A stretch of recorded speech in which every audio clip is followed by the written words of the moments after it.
birthday ng kuya ko. Magpapa-19 na siya. And magsiswimming kami sa Agsam. Comment down below, guys. Comment down below. Meron ba pang bata dun sa Agsam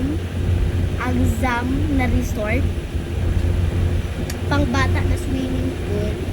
Gusto ko malaman, guys. So, comment down below kung meron.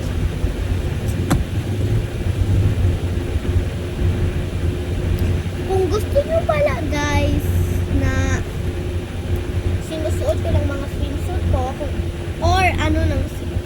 or kung ano susuotin ko, comment down below kung gusto nyo part 2 or part 3. Gawin na lang natin yung part 2, guys. Comment down for part 2 para pag doon na kami sa Amsa, pwede ako ulit mag-video doon. Bye! See you on 25!